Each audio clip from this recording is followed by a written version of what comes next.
أفلا يتدبرون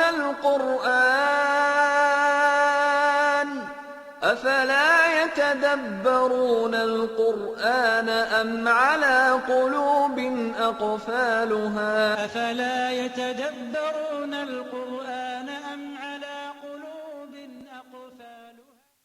Bismillah ar-Rahman ar-Rahim. In the name of Allah, the most merciful, the most compassionate.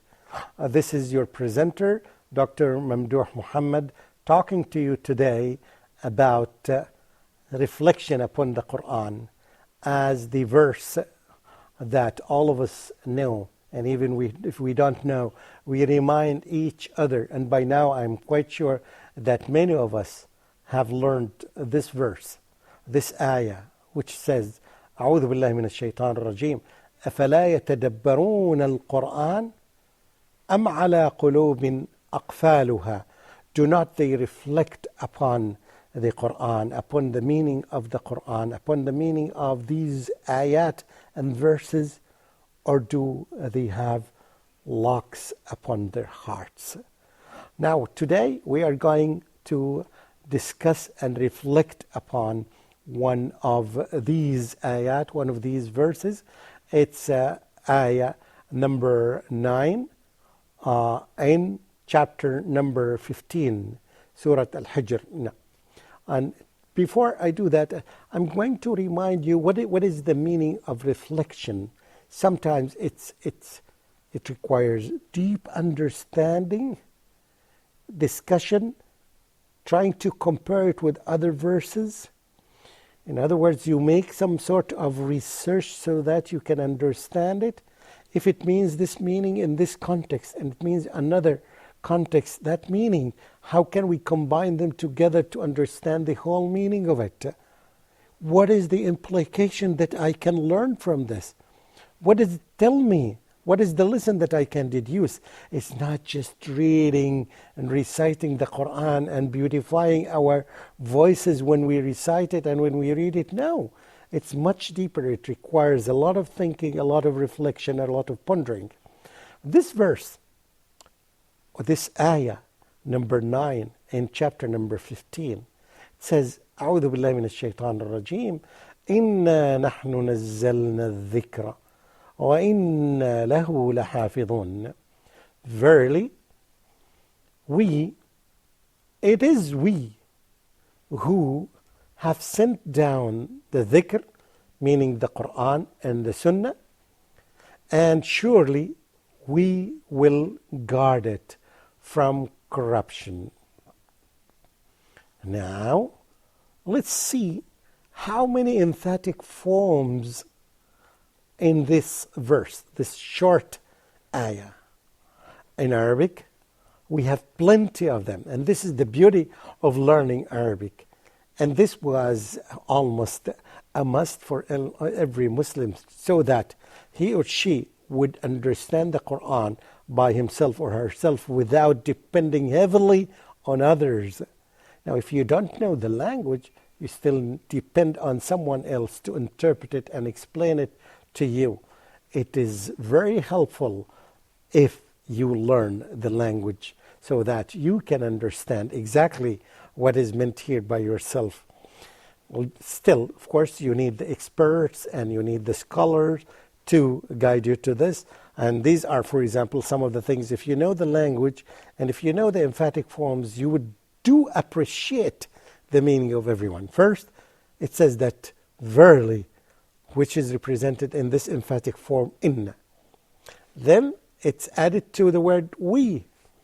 Then the word we here, as we know that it is the royal we, it refers to Almighty Allah, and it is always used in the Quran to emphasize the meaning and to show you, if you have some doubts in your heart, that Allah is capable of doing that thing. As simple as we know that Allah subhanahu wa ta'ala does it by saying simply be, and it becomes. So, number 3 here, the repetition of the word we, as you see that. Inna, and then the word nahnu. So here's a third way of emphasizing, is repeating the word nahnu in a different form. And again, the repetition of wa inna Again, another we, an emphatic form here. Lahu is another way of Arabic language where you use the L, the lam, to emphasize the meaning. Twice lahu and then lahafidun. And you will find even the verbs written in the plural form, again, to emphasize and to guarantee that Allah subhanahu wa ta'ala will keep it. Now if you divide this ayah or this verse into two sections, the first section shows you that it came to you from Almighty Allah.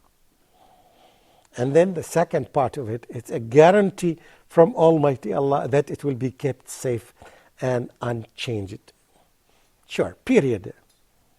And this is almost deeply rooted in the heart of every Muslim, and the evidence that we see around us all over the world, from the east to the west, from Singapore to the USA to California, from England to China, from South Africa to Russia, from almost everywhere in the world, we get lots of examples that, for example, very recently in Palestine, that there was a celebration of the memorization of the Quran, and it said that 20,000 people finished the memorization of the Quran in the last 2 years. Amazing.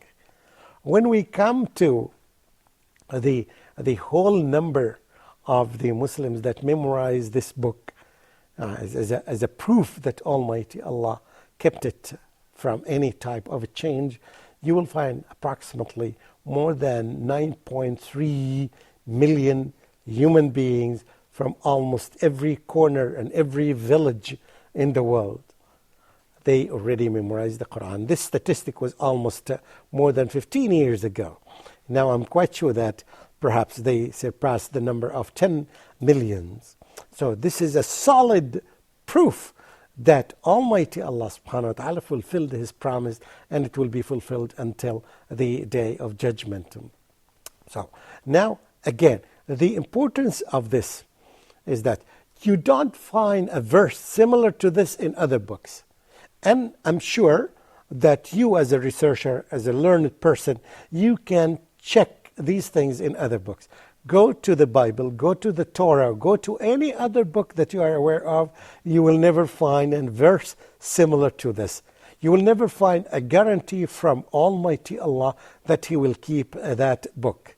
And the reason is Allah subhanahu wa ta'ala did not keep the other books that He sent from Him. We know that. We Muslims believe that the Torah and the Bible are from Almighty Allah, but we do believe that they had been corrupted, and this for a simple reason. The reason is that there will be a final message, a final book that will be sent to all human beings. All the other previous books were sent to specific tribes or specific nations. However, this book, which is the Holy Quran, had been sent to the whole world, to the whole humans, to Muslims and non-Muslims. And you can see by yourself when you check the Quran and you see the number of verses that begin with "O humans," and or "O Muslims," or "O believers," and "O disbelievers," even they are addressed in the Quran. Now again, I remind you, this is an evidence that the Quran is the final message for all human beings, and that's why Allah subhanahu wa ta'ala took care of that, of preserving it and keeping it as is without a single change. And it had been memorized by heart and everywhere in the world, and to our astonishment, we may find that 50% of the memorizers of the Quran do not speak the language of the Quran. Very strange and very amazing and very attractive too. And it raises question, how does it happen? It's almost impossible for a person to memorize a book that's not in his native tongue. But you find in the Quran more than 50%, if not more, memorize the Quran, who memorize the Quran are not Arabs. Their native language is not Arabic. However, they do perfect the memorization of the 600 pages of the Quran as the Arabic-speaking people do. So, this is an example that Allah subhanahu wa ta'ala, yes, kept the Quran safe, and we are quite sure of that. And the more you reflect upon every word of it, the more you become certain that Allah subhanahu wa ta'ala, as we know that, always keeps His promise. And we see this. To our astonishment, the memorizers of the Quran, you will find that they are the educated, even the unlettered. The blind people, some blind people, many of them in fact in our countries, they memorize the Quran perhaps better than the ones who are not blind. The handicapped people, even they have the ability to memorize the Quran. And we'll find other verses in the Quran that will prove to us that Allah made the Quran easy to be remembered. When you compare this, when you reflect upon this meaning, it tells us that this Quran, a book with all these specifications, definitely He will be beneficial for all human beings across all these years and ages and, yes, long time, since the creation of humanity until the day of judgment. It will be helpful to them. It will be valid for them to be used, for every place and for every time. Why? Because it came from the Almighty, who knows all the details of these ages and all the details of those different people who are living on the earth. He knows their needs. He knows what each one of them looks for in this universe and in this world, and therefore He sent a book that has complete guidelines for every one of them. An amazing ayah, amazing verse, which will always be guidelines for the Muslims, which will always be a proof for the Muslims that this book is from Almighty Allah and it is guidance for all humans. A reminder to you, if we learned this, why shouldn't we be part of this process of memorization? Why shouldn't I encourage myself, my spouse, my children, to do our best to memorize as much as we can? Because I will talk about this in other episodes, how important and how many rewards each one of us can get by memorizing the Quran. This is your presenter, Dr. Mamdouh Mohamed. I hope you benefited from this, and inshallah we'll meet in another episode. Wassalamu alaikum wa rahmatullahi wa barakatuhu. أفلا